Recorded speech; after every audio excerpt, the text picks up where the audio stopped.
Welcome to the 5th Annual Continuity Insights New York Conference. My name is Bob McCow, I'm the publisher. And we're so grateful that the weather was kind to us compared to our inaugural event back in 2012. The first scheduled day of the conference back then was the day Superstorm Sandy hit New York City. So very grateful for that. Now, since we have a very full day, I'd like to jump to the program, but before we do, and introduce our keynote speaker, just a few housekeeping notes. Should we need to exit this room, you'll go out those double doors there, through the next set of double doors, turn right, and there's a set of stairs that take you back down the lobby.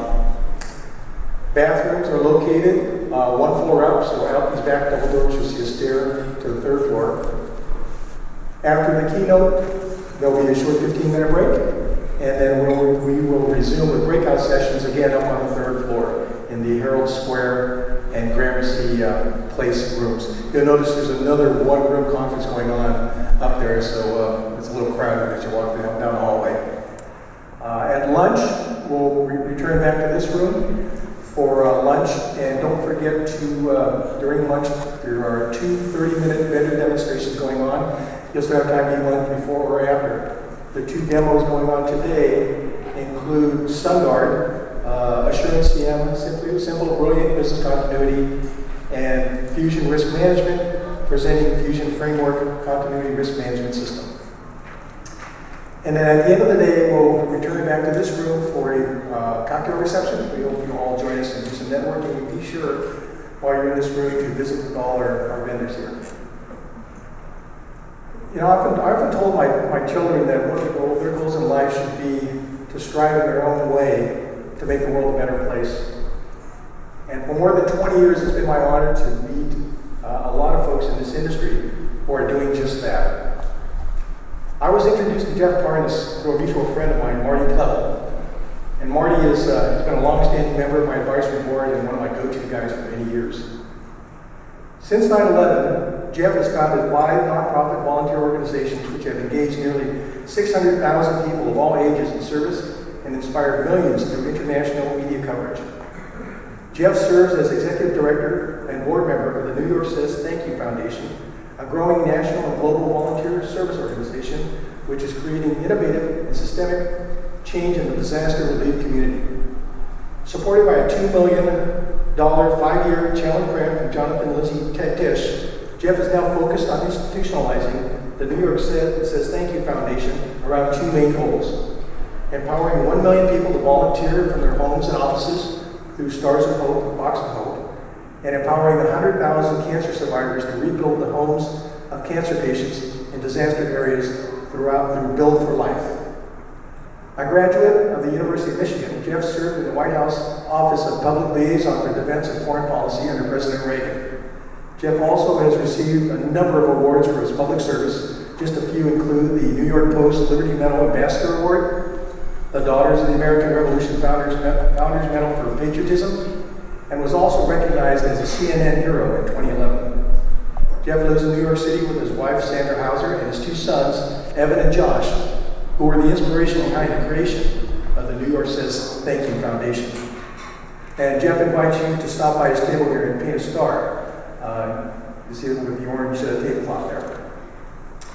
Professor Scott Allison from the University of Richmond, in his research examines the psychology of heroism, leadership, and heroic leadership. He contributed the following testimonial, which so accurately defines Jeff and his organization. Professor Allison writes, "The Stars of Hope program utilizes the scientific findings in positive psychology and heroism science to bring healing, growth, and resiliency to a world thirsty for loving kindness. The guiding principle behind Stars of Hope is producing heroic transformation of people through their participation in compassion-based community healing. There is no organization more effective in converting despair into love, loss into recovery, and tragedy into triumph.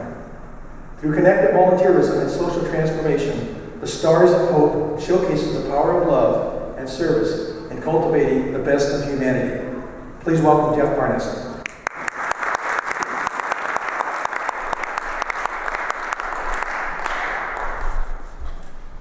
Good morning to everyone. story. I was just telling Bob this morning, this is, I think, the largest crowd I've spoken to this early since my bar mitzvah. So I'm just really privileged to be able to share this story with all of you. I want to thank Marty Pubble, of course, who's really a guardian angel for our organization and brought us this opportunity. I also want to acknowledge my staff members, Jill Atkins, who came in from Iowa, and Fran Chefnauer, all the way from Connecticut to be here this morning, as well as one of our board members. I realize you're all here. By the way, can you all hear me okay? I don't know if there's a little bit of feedback. I realize you're all here to talk about business technology process for the next 2 days. And I'm just going to start off this morning talking about love and compassion. And I wanted to share with you how something as simple as a hand-painted message of hope and healing on a wooden star is bringing back to life survivors of tragedy and entire communities who've survived tragedy. I'm going to tie it into what your potential role is as corporate leaders to engage your companies in this process as well. I realize it's 15 years later, it's still difficult for a lot of us who lost loved ones, friends, family, that day to see this image. Some people will see this and say this represents 9/11. I choose to see this image and say it also represents the humanity of 9/12. And all the people who were there that day to help us and who came from around the country and around the United States to show, around the world, to show that love is stronger than hate. A month ago, on the 15th anniversary, I was at Tuesday's Children. They put on a wonderful conference about emotional recovery post-disaster. And there was a gentleman from the United Nations in charge of emotional recovery programs. And he made this remarkable comment about resilience, that we cannot defeat terrorism fully, but we can defeat terror. And the way we do that is by becoming a more resilient society. And the way we become more resilient is by strengthening the social fabric between the nodes. By strengthening the social fabric between the nodes. And I was really thinking about that, what that means. It means, well, just like all those men and women on the pile were here for us, and just like all these people went out of their way to be for us, that we also have to be there for other people and to let them know we will be there for you in the long run. And that's really the moral foundation for what our organization is based on. From darkness to light. My presentation this morning is going to touch on 3 things. Share with you my personal journey about transforming tragedy into hope. Talk about the power of hope and empowering survivors to heal by helping others and some of the social science behind that. And then also share with you about Stars of Hope and how it's really emerging as a new cultural phenomenon. Volunteers both for families at home and people in the office as a way to make positive impacts in disaster relief, and especially the emotional and mental health resiliency of disaster survivors worldwide. So when I talk about resiliency today, I'm going to keep coming back to this theme of strengthening the social fabric between the nodes. Chagai Shefi was my business partner and a dear friend. We lost him on 9/11. He was from Israel. He would start every business conversation. Life is too short. You can't do all these different things. You need to focus on what you know about. Focus on what you love, and focus. Extraordinary man. I thought about Chagai every single day for 2 years, thinking, what could I ever do to commemorate his life? Didn't have any good ideas. November 1st, 2003, my 5-year-old son Evan gets into a fight with his 2-year-old brother Josh over one toy. I'm sitting there saying, you got lots of toys. Your kids a couple blocks away got nothing. In the middle of this, CNN comes on. It was a story of the San Diego wildfires, and a mother and her daughter lost everything when their house burned down. And I looked at my 5-year-old Evan and I said, you wore 3 Halloween costumes yesterday. This little girl lost everything. What would you do to help the girl in that situation? And he thinks, he's like, well, maybe some of the toys I don't play with that much, and maybe some of Josh's too. You could put them in a box and mail them to Aunt Molly in San Diego, and she could go to the shelter and find the mom and get to the girl. And I challenged him to dream big. I said, well, what if you got toys from all the kids in our apartment building? Oh, Dad, we could send lots of stuff. 3 days later, we had 100 volunteers. We had 500 New Yorkers loaded up a 17-foot U-Haul that me and 2 friends drove from 96th Street to Broadway to San Diego filled with relief supplies. And we put this huge sign on the side that said, New York says thank you. I cry all the time, by the way, so we get along with it. It was my way of paying homage to Chagai, but I also want to make a statement. We would never forget what people did for us in our time of need. We wound up on 22 television news programs around the country. Went back 5 times. I wanted to understand how to use technology to help disaster victims recover. Wrote a book about the experience today. I finished the book May 15th, 2004. Evan was still 5. He was watching the Weather Channel. Dad, when Josh and I grow up, can we drive the truck if there's a tornado in Iowa? I'm screwed. I'm never going to get back to my corporate finance work. that was the inspiration. We created New York City Thank You Foundation in July 2004 with the idea that every year on September 11th, we would take volunteers from New York City, send them somewhere in the country where they had a disaster, and rebuild something. The very first year on September 11th, we took 14 guys, 11 were FDNY firefighters, 3 of them when the North Tower and the South Tower collapsed, flew them out to a small town in California and helped build one home. The following years, we took 30 guys. Small town in Illinois hit by a deadly tornado. We planted 428 trees, one for every first responder killed in New York September 11th. 8 people from Harbison Canyon, California, the town we helped the previous year, showed up in Utica, Illinois to build that gazebo as their way to pay it forward. Strengthening the social fabric between the nodes. Hurricane Katrina happened. We did 28 trips to the Gulf Coast. We helped rebuild a home with a 6-year-old boy in Slidell, battling leukemia, 38-year-old mother with terminal breast cancer in Bay St. Louis. 2006, we went to the small town of Begonia Springs, Indiana, outside Evansville. It was hit by a deadly tornado, killed 23 people. The tornado destroyed the 140-year-old Baker Chapel. The town was 300 people. We brought 600 volunteers. Right? We doubled the size of the town. The picture of the first wall going up in Baker Chapel is actually a 10-foot photo in the 9/11 Memorial Museum about all the good that could come from the tragedy. 2009, and I'm not showing you everything, just want some of the highlights. 2009, we went to Little Sioux, Iowa, northeast of Omaha. It was a Boy Scout camp hit by a tornado. 4 Boy Scouts died in the tornado. The older kids rescued the younger kids out of the rubble. Our project that year is we built a chapel on the foundation of the bunk where the boys died using trees that were destroyed in the tornado. So we literally set up a portable sawmill operation to transform the material from the tragedy into a structure full of hope. At the closing procession that Sunday morning, we had firefighters who survived 9/11 marching shoulder to shoulder with kids who had survived the tornado. The procession was a quarter-mile long. We had 1,400 volunteers that week. 2011, we actually had 2,000 volunteers rebuilding an animal rescue barn in LJ, Georgia. It was my son's bar mitzvah that year, so he got to sing the horror with a bunch of firefighters with a bluegrass band. 2012, Ann Nelson was an extraordinary young woman from Stanley, North Dakota, very much into justice issues. She died at Cantor Fitzgerald. She left behind her bucket list on her laptop computer, which her mom found a few years later. One of the things on her list was she wanted to return to North Dakota someday and buy a home.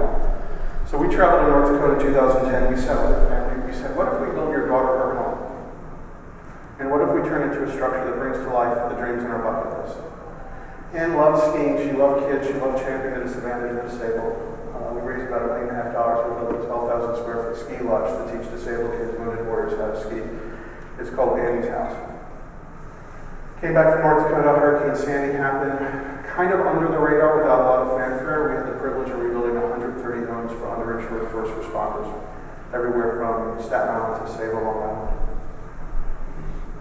A year ago, I took a small group to Kathmandu, Nepal, after the earthquake. We did a project helping to rebuild a school, sponsoring a school. What was really special was the teacher in Kathmandu, when she learned about this concept of pay it forward, she's like, well, you came all the way from New York to Kathmandu to help us. Now I got to pay it forward to somebody else. So she decided to adopt a village in the Singapolchek region in Nepal to make sure the kids had everything there. So again, strengthening the fabric between the nodes. One of the other projects we were privileged to do was the restoration of the National 9/11 flag. On the morning of September 13th, 2001, 2 days after the tragedy, construction workers hung the 30-foot American flag off of 90 West Street, which was the building directly south of the South Tower. It was loose. It was flying across the shattered debris from the South Tower. It was torn, tattered, getting gray from all the smoke at Ground Zero. Charlie Vichers rescued the remains of the flag, and he wanted to give it to a veterans group to have it honorably retired. 7 years later, he had the flag pieces still in his house in Pennsylvania. So on the 9/11 anniversary in 2008, when we all showed up in Greensburg, Kansas, Charlie showed up and brought the pieces of the flag. We were all doing a barn raising, and all the little ladies in Greensburg started stitching the flag back together. And where pieces of the original flag were missing, they actually sewed in American flags that had survived the Greensburg tornado. So for a year, we took this flag on this national journey, showing people what it was like when Americans come together to help each other recover from tragedy. When the 9th anniversary was coming up, we realized that the 10th anniversary is next year. There's some things you can never make whole, but let's try to make the flag whole again by returning it to its 13-stripe format, full blue field, all 50 stars. Elsie Citron Rosado, Mary Ferguson, quietly stitched the flag one night at the USS New York. Elsie lost her daughter, Maria. Mary lost her husband George in 90 West Street, the building where the flag was rescued. And when we watched Elsie stitch, we realized, you know what? We need to let everybody who needs to put a stitch in, put a stitch in. So we took the flag to all 50 states. We let 30,000 people stitch the flag back together. Children and soldiers who survived the shooting in Fort Hood, Texas, stitched the Texas patch. World War II veterans stitched the Hawaii patch on the deck of the USS Missouri in Pearl Harbor on Pearl Harbor Day. Family of Martin Luther King Jr. stitched the Georgia patch at the King Center with a piece of the retired flag from the grave of Martin Luther King. Survivors of Oklahoma City at Columbine, Hurricane Katrina, and Slidell all stitched the flag. We had 20 members of Congress stitch the flag on Capitol Hill. We stitched at the base of Mount Rushmore. The South Dakota patch was actually made up of a retired flag that flew at Mount Rushmore on 9/11. On September 11th, 2011, the 10th anniversary of 9/11, at the exact moments the towers fell, 10 years earlier, we raised the flag in Joplin, Missouri, at their ground zero. After that, we were donated 3 red threads from the original Star Spangled Banner, which were sewn into the flag. When the 9/11 Memorial Museum opened to the world, the only ceremony to mark it was us presenting the flag to children and the firefighters who then presented it to the museum. And the last words I told all these kids were the national anthem flag is living proof that love is stronger than hate. It then became one of the largest displays in the museum. And to me, I think it's one of the greatest testaments to both the compassion and the resilience of the American people. Shortly after it went up on display, a woman from Germany came up to me. She had tears in her eyes, and she said, "You know, it's more than an American flag. It's a symbol of humanity, resilience, compassion." So that brings us to Stars of Hope. On May 4th, 2007, Greensburg, Kansas was hit by an EF5 tornado. The town was 2 miles wide. The tornado was 1.8 miles wide. It went up Main Street, did a hook, and came back. Killed 13 people, destroyed 95% of the town. We showed up in November after the tornado hit. The first question I asked one of the pastors in the recovery, I said, "What's your biggest need?" He said, "Our biggest need is keeping the community together. The tornado destroyed the social fabric. There's no glue here anymore." And I looked at him and said, "I'm not sure what we're going to do, but whatever we do has to be the glue factory. It has to create more social glue." So walking around town for a day, I'd never seen anything like this. There was no color, there were no leaves on trees, it was desolate, it was gray, it was November, the winter was coming, but there were 220 kids living in FEMA trailers in the field south of town that had to go through a nuclear war zone to get a quarter mile. So we had this silly idea, well, what if we had the kids paint inspirational words and messages on 1-foot wooden stars? So the day before Christmas break, they brought in all the kids in Greensburg, one class at a time. We told them the story here at Stank, and I looked at the kids, I said, "We want you to think of one word, that if your friends, family, or neighbors were having a bad day, if they saw that word, they'd put a smile on their face. And go paint that word on a star, and then tomorrow we're going to plant the stars in every single corner of the town." Folk art, faith-based things. It literally transformed both the physical and the emotional landscape of Greensburg, Kansas overnight. Now in February, I came back and I was taking photos of the star. And somebody had knit a hat to keep their star warm over the winter. When we showed up that following September to do the barn raising on the 9/11 anniversary 2008, a 75-year-old gentleman stood 45 minutes in the mud waiting to talk to me. And he says to me, "I'm a 5th-generation resident of Greensburg, and we've been blessed by so many people from around the world who've come to help us rebuild after the tornado. But I just wanted to let you know, nobody did anything as inspiring for us as what you did for us with those stars." And then he walked away.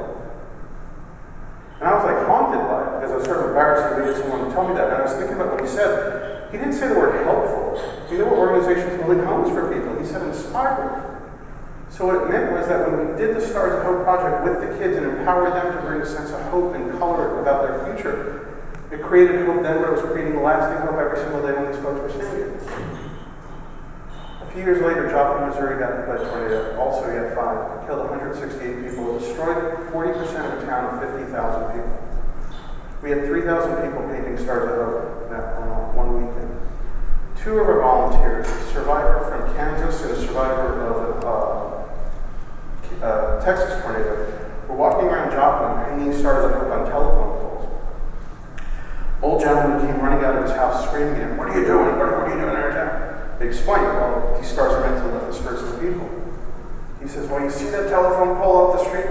I need you to put 2 stars at the base of the telephone where it touches the ground. And Mary and Carmen looked at me like, well, sir, but we hang them like 5 feet off the ground so that people can see them. No, I need you to put them on the ground, on the pole where they touch the ground. Is it okay if we ask you why? Well, we found 2 children. Right? So art is a way to transform tragedy into hope.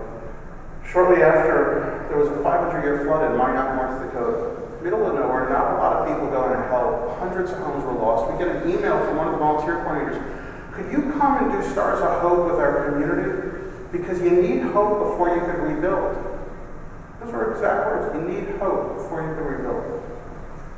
When Hurricane Sandy happened, we had stars show up in 23 communities up and down the New York, New Jersey coastline. This tree over here was in the middle of Breezy Point, Queens. This was in the fire zone where 110 homes burned in the hurricane. Japanese school children who survived the tsunami in Kesennuma, Japan, made Stars of Hope that showed up on this tree. Right. Kids in Breezy Point got together with their families. They made Stars of Hope, not just for their own community, but the next day they drove them up to Newtown, Connecticut after the Sandy Hook incident. A few weeks later, we got all the kids and the families together in Newtown, Connecticut. They made Stars of Hope, which they sent to Moore, Oklahoma, where the children died in the elementary school that was hit by the tornado. So it's like we don't ask people to do it, they just naturally want to pay it forward. Strengthening the social fabric between the nodes. Now, a few years ago, the 9/11 Memorial Museum asked us to integrate Stars of Hope into their family day. And we kept getting requests from families. Could my kids do Stars of Hope at their birthday party? As a way to use the opportunity to teach them how empathy and giving and compassion and help others? We said, sure. So after about 2 years, we finally figured it out. We put Stars of Hope in a box, called it a box of hope. For $100, you get 15 stars and paints and brushes. A friend came up with this beautiful magazine about how you and your children have got to change the world by asking kids 3 simple questions. Who needs hope? Whether it's in your community, the country, or the world. What are the words, expressions that can lift somebody's spirits, and how can we connect? So we finally went live with Stars of Hope November 5th, which happened to be the 12th anniversary of New York says thank you. Again, with the goal of let's turn every 12-year-old girl's birthday party into a service event.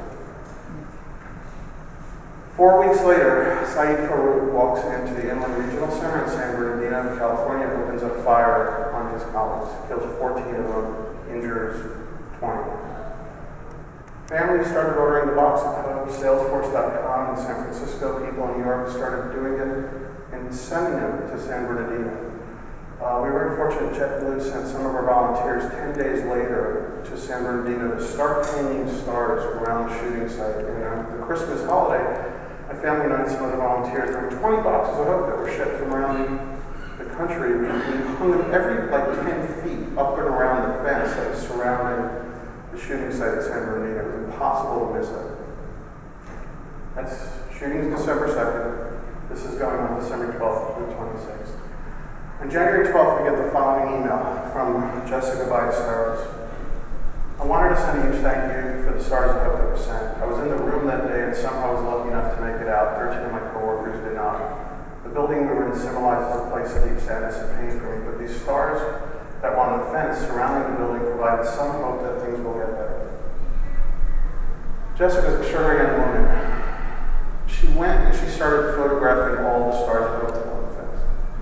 And she started sharing them on Facebook with all the other survivors and all the other family members. And 2 weeks later, on January 31st, Julie Swan Paez, who was the last San Bernardino shooting survivor to leave the hospital, takes this image of a star, Let Your Light Shine, and she makes it her personal profile picture on Facebook. And writes, these stars were sent to the shooting site by Stars of Hope. A coworker of mine posted pictures of them, and this is the one that I want to embody. I haven't had the courage to go see the memorial site in person, but decided it's time this week I will go. Now, we're sitting back in New York and we're like, we've never met her, but she's attaching herself to this message as a way to heal. This is the message and the star that I want to embody. So now what happened was extraordinary. On February 2nd, which was exactly 2 months to the day after the shooting, the survivor group in San Bernardino formally asked us to go back to San Bernardino because the survivors and the families wanted to paint Stars of Hope too. So on February 20th, I'm in a room with about 15 of the shooting survivors, about 30 of the family members. People who lost their husbands and wives, they lost their moms and dads. painting Stars of Hope. Now, we were supposed to paint for an hour. At 3 hours, the church kicked us out. It was the first time some of these people left. So it was the first time some of these people left the home to reconstitute as a community and to strengthen the social fabric between the homes. 5 days after we painted in San Bernardino, there was a mass shooting at the Excel Industries in the small town of Heston, Kansas. The folks in San Bernardino said, the stars we just painted, could we send them to that place in Kansas where they just had the shooting? Of course. So Jill had organized some of our volunteers, and a month later, they took some of the stars from San Bernardino, hung them on the fence in front of the factory in the small town of Heston, Kansas.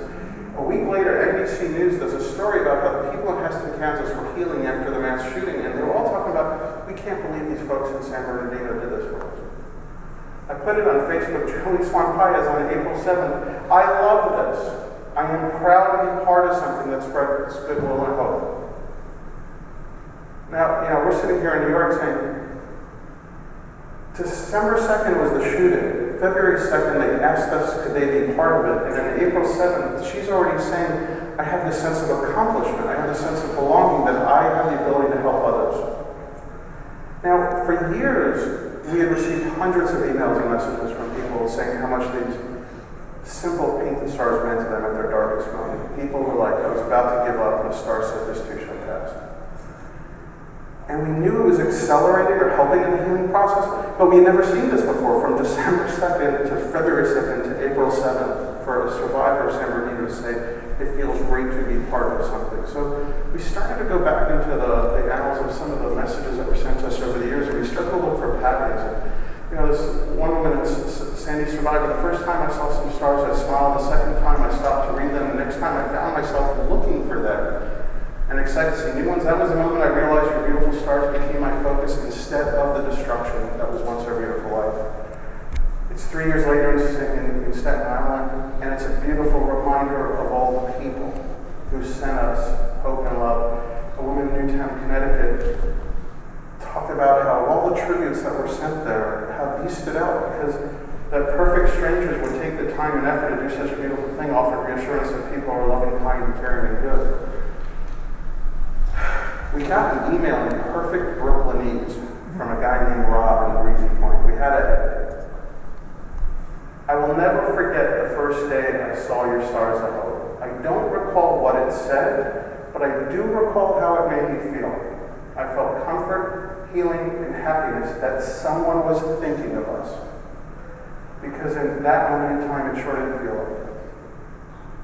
Now imagine you live in Breezy Point. I mean, this is a tight community, 3 generations have all lived next door to each other, and that's what you got to look at every day for months, if not years. But you also happen to notice that at every single telephone pole, wherever you walk, there are these beautiful hand-painted stars, and on the back are messages of people from around the country who said, I did this because I care about you. So we knew we were messing up the curve in terms of the healing process. And we needed to understand what the social science was. So we went back, Dr. Elizabeth Kubler-Ross in the late 60s wrote the classic book on grief and grieving about helping people cope with loss of loved ones. And she talked about, the 5 stages in the context of the denial and the frustration, the anger, especially the depression, and the struggling to come out of it and then finding new patterns. And that curve was adopted, Zune and Myers, and by the Substance Mental Health and Services Association for disaster relief. And about the stages of disaster relief, and especially after the peak, after everybody's come together to say we're going to get through this together, but after the cameras leave, and after the large masses of volunteers leave, when people start to realize we're alone in this, we got to get through this. And that depressive trough is when alcohol abuse happens, when drug abuse, when spouse abuse, when suicides happen in some of these disaster sites. And then there's that anxiety coming out towards the anniversary when they did, and then it could take years for people to come out of this curve. And that curve was also, depression is not just an individual thing, it's also something that communities experience together, so they lose their functional capacity. You're in Greensburg, Kansas, you're looking around, 95% of your town is gone. How are we going to get through this? And then we realized how we were messing up the curve. I love this stuff. You have shock, and then you're numb. And then you have all these stages that are going all the way to that depressive cycle, all the way to loneliness. And then maybe on the back way after the depression, you're trying to get back, and then you go and find new relationships with people willing to help you, and then you develop these new patterns and hope, and then maybe you get to the point where you can actually help others who've been through this. And I realized, well, what we were doing is we were going in with a positive shock. Right after the negative shock, we're putting these stars up for people to see every single day to let them know that somebody else cares about them. And that act takes you straight across the new relationships. Somebody did this for me. I can see it every single day. I'm looking for new stars. I'm walking my kids around the neighborhood in Great Ridge looking for new stars every day. It's something we do.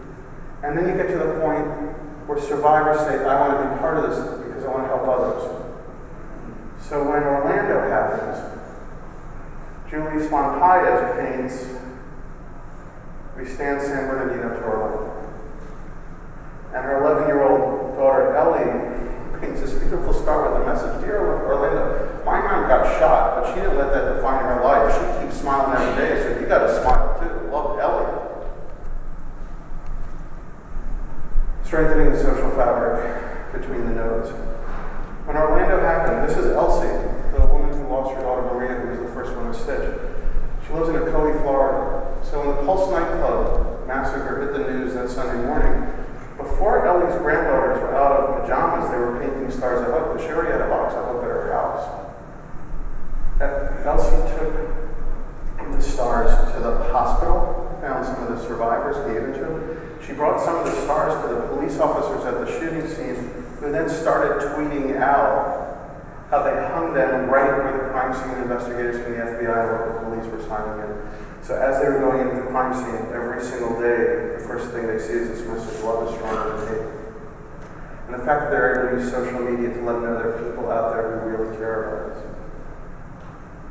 4 days after Pulse nightclub, Lowe's Orlando Universal Hotels ordered 70 boxes of hope. 10 days later, they had 1,000 of their employees sit down and paint. And then the next week, they chartered a bus where they started driving around the community. They gave them to survivors of Pulse nightclub. They gave them to the 911 call center operators. They gave them to the LGBT community support center, to the first responders. They gave them to the folks at Orlando Regional Medical Center, to the trauma surgeons and the nurses.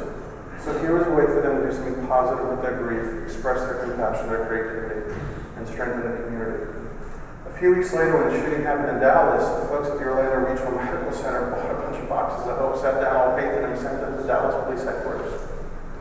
We didn't ask them to do that. Strengthening the social fabric between the nodes. So, this whole year with all these tragedies, we were sitting here watching this unfold, and we realized, this was JetBlue. They had their community service day already on the calendar. Brussels happened. They sat down, they painted. One of our board members, Suzanne Grenier, brought them to Brussels. Kids and families turned the memorial into this big, beautiful display. And we realized there's something different that's happening. Because disaster relief after safety always used to be about food, clothing, shelter. But hope is that fourth component to help in the mental healing and the emotional recovery and resiliency. And what we suddenly realized was, in disaster relief, corporate volunteerism used to mean natural disasters, where something terrible happens, a hurricane, a flood, you collect money, you collect supplies, you go to clean up, maybe you go to rebuild. But now people are able to actually do something from the office without leaving, that's hands-on, impacting disaster relief and impacting the emotional health and resiliency of disaster survivors, both immediate and long-term, for both natural and man-made, human-made disasters. So we realize this is kind of like a new phenomenon. It could be in reaching out to help people heal from the wounds that are visible, like in Ecuador, or it could be folks in a law firm in New York reaching out to help heal the wounds that are not visible. Syrian and Yazidi children who survived ISIS in real Iraq. And when George Medina saw that his star was hanging on the side of the tent, you should read what he wrote about what it meant to him as a corporate volunteer. Technology. So, one of the big dreams we had in all this is how do you create this global community of hope and healing, and how do you layer on technology to something as simple as a piece of wood and paint? So a few years ago, we said, let's try with a QR code, right? So the kid in a medical clinic in Rwanda who's got to start with a QR code. Well, if his mom's got a smartphone, she could scan it and come back to the Facebook page. Hi, I'm in Rwanda. Thanks for my star. Hi, nice to meet you. What else do you need? We're just trying to figure this out. Technology. When the Heston shooting happened, I painted that star. I hung it out on my terrace. I took a photo. I suck at social media. I really don't get it. I hashtag Heston star. Right? Within 48 hours, 240,000 people saw it. 15,000 people liked it. Then when we started looking at the statistics, well, 2,448 people shared it. Like, there are only 3,000 people in Heston, Kansas, and almost as many people shared this to other people. And when we started reading the comments, they were coming from people in small towns all over Kansas. You have no idea how much it means to us that you folks in New York are thinking about our friends in Heston. We're in Hutchinson. We're in Larned. Strengthening the social fabric between the nodes. Now, sometimes the technology is as simple as getting your shoes on and going there. When the bombing happened on 23rd Street, I was so pissed off. I woke up the next morning, I painted these 2 stars. Now, I didn't paint the Statue of Liberty at Mod Podge. Mod Podge was cool. And then I started walking around 23rd Street. I'm like, you know what? You want to take a photo with a positive message? Those are just some of the people. And then we hung them up because, you don't mess with New York. Because like in New York, love wins. I love wins. We wake up every day trying to figure out how can we create exponential hope and healing in the world. We started Stars of Hope in 2007. We've now touched 105 separate communities in 20 countries. 35 of those communities in some of those countries are just this year alone, because of the Box of Hope, made it really easy for people to participate, whether families or people in the office. Somewhere over 45,000 stars. Now, it's really hard to do the calculus on this, but if you drive through the streets in Broadchapel and Rockaways and Long Beach, it's 4 years after Hurricane Sandy, and some of these stars are still on every telephone pole. So you say to yourself, okay, well, maybe every star is seen 1,000 times. Well, those are tens of millions of moments of inspiration, including for the people who never know how much they needed to see it at that exact moment. We're privileged because there have been so many companies this year who got engaged with it through the Box of Hope program. These are just some of the companies, both small companies as well as multinationals. We had this wonderful company, Paul Davis. They were doing restoration efforts in Fort McMurray, Alberta, Canada. That was a town where they had to evacuate the entire town, 90,000 people, for the wildfire. So they went in to do the cleanup, but they had their offices all around Canada, all around North America, making Stars of Hope and shipping it. And then we were privileged to be with them on Canada Day, which was their July 4th. They created a float, a Stars of Hope float.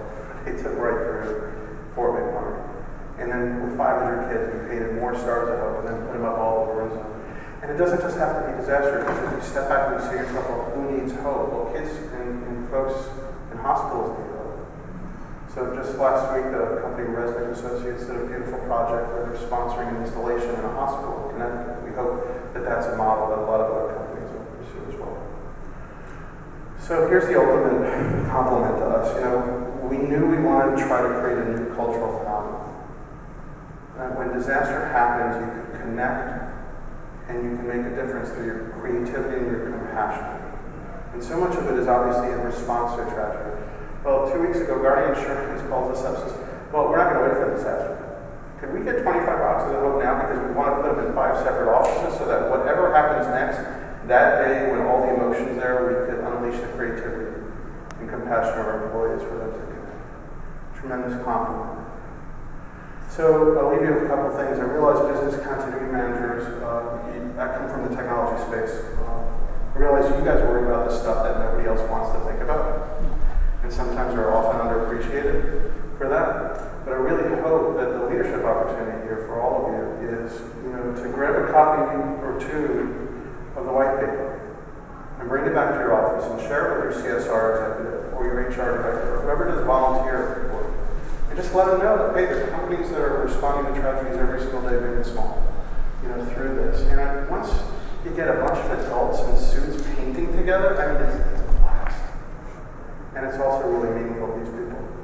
Bob read the quote we got from Scott Allison as soon as we sent the white paper out for peer review, and Scott Allison's comment about connective volunteering.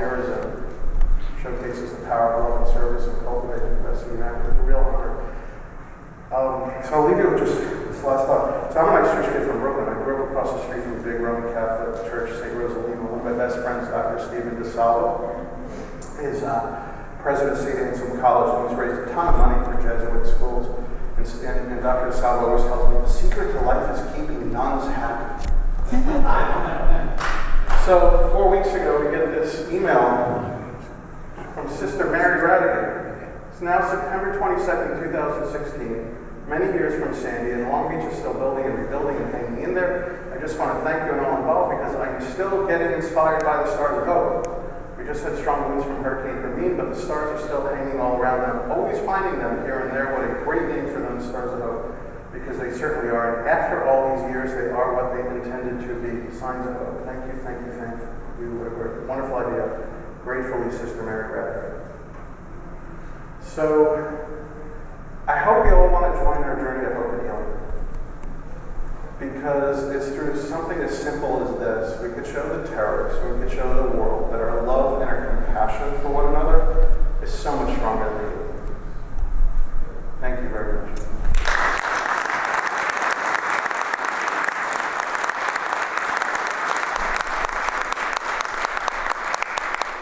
Plus, one of the things we're doing now is we're starting to raise money to do studies and analysis about how do you really measure the emotional impact, the physiological impact. I am convinced if you stare at this picture for like 30 seconds, your cortisol levels will drop 17%. Right?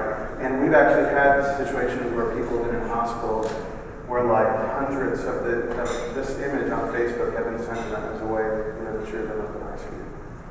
I'm more than happy to answer any questions if you have any.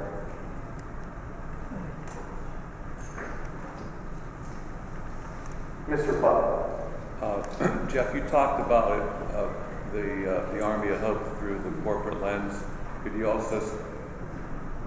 also comment on how there are organizations, not-for-profits, charities, schools, and other entities that are also getting on board? Yeah, I'm not that smart. I didn't even think about goals, right? I mean, when we had the concept of Stars of Hope, and when moms started saying, well, can my daughter do it at a birthday party? Our original focus was, oh, wow, that's kind of cool because, we can only bring so many volunteers to a barn raising in Oklahoma, but what if we distribute the service project to people's homes in a box? So initially, we built the entire business plan. Deconstructed the business model for Build a Bear Workshop with Maxine Clark. And we thought, well, this is something cool that families could do for birthday parties and for holidays, get-togethers. It wasn't until San Bernardino happened, and just organically, some of the people we knew at companies said, well, could we do this too? Around our conference table or whatever. So, people are now, families are doing this as ways, for holiday get-togethers, for birthday parties, obviously. One of the most emotional things we've seen is families who order the Box of Hope to do the project on the anniversary of loved ones' deaths. Right? So Renee Wetzel, who lost her husband, Mike, in the San Bernardino shooting, she was 5 kids.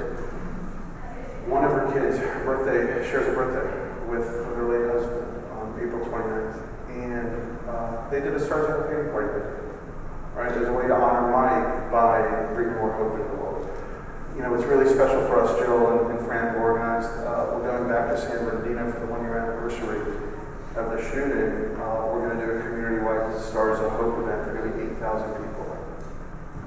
Right? So it's like, terrorists will never win. More of us, whether it's families or kids who get it or folks in the offices. It really is kind of a weapon.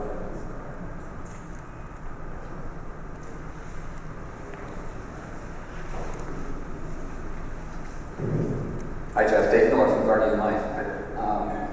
Being sort of an amateur thinker, I'm a little bit curious about the backstory on your material sourcing and production of the stars themselves. Sure. And that aspect of it. Oh, it's a great question. So for years, I'll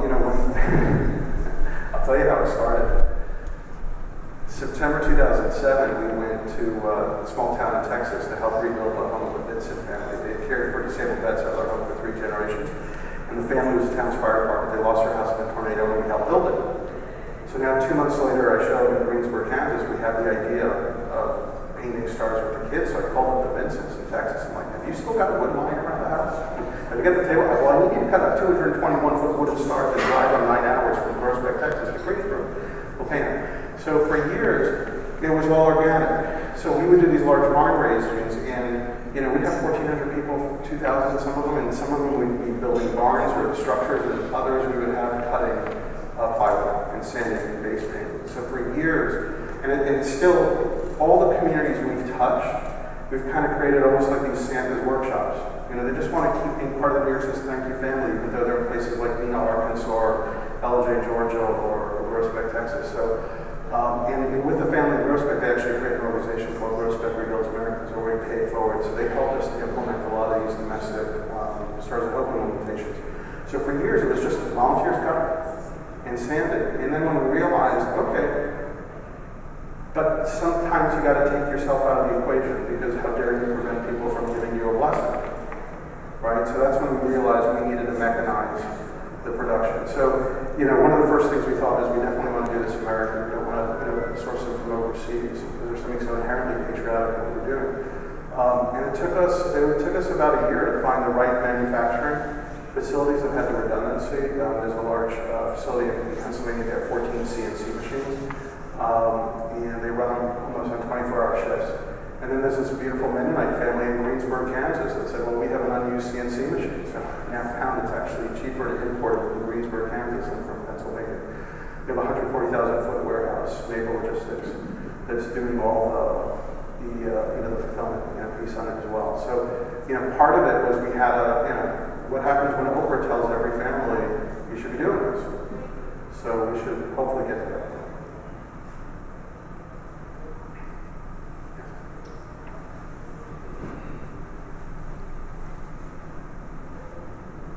Hi, Doug Wilson. I was just curious. It looks like a number of us might be painting some stars during this session. If you don't have a target for those stars, I bet there's some people in the southeast, Florida, Sure, absolutely. Georgia, the Carolinas that would love to have. That's right. That's right. Yeah, and this is one of the questions about, well, how do you know where to send it, right? So one of the things we wanted to do, especially when we were looking at it from the parents, was we wanted them to